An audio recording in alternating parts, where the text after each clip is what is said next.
Where deadly lava flowed on Mount Nyiragongo, now relatively harmless, a week after one of the world's most dangerous volcanoes erupted. CNN flew around it with scientists, including a volcanologist who has studied the mountain since 1995. They need a few more days to determine if the danger is gone. I'm not ruling out the possibility of another eruption. I'm thinking and I'm saying that statistically, there is very few chances that this can happen. Tedesco says the last eruption was impossible to predict. Nearby residents remain on edge. The Congolese city of Goma is surrounded by not one, but two active volcanoes, Mount Nyiragongo and Nyamiragira. I'm in the crater of the second.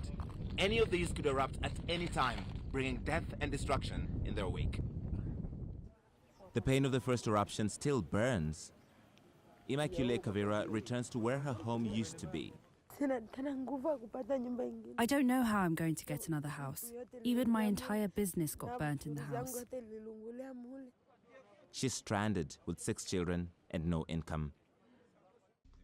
Immaculée registers her loss with a local official, but she doesn't think she will get any help to start over. West of Goma, this choir in Sake rehearses for Sunday service as normal.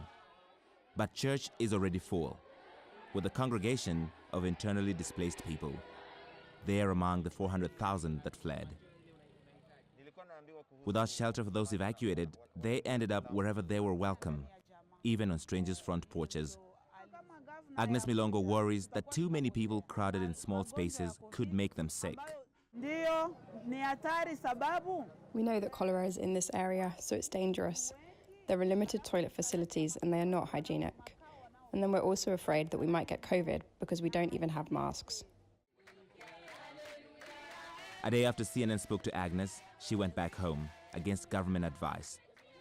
Not everyone has a place to return to. Many of the 900 homes that were flattened by the volcanic eruption belonged to some of this community's poorest people. This was one of them. These were their neighbors. All that's left now is a mountain of lava. Their homes were made of tin or wood, so they were particularly vulnerable. And without insurance or government support, they might never rebuild. Even with a cycle of natural disasters, disease, and displacement, joy and faith are never far in the DRC. Lari, CNN, Goma.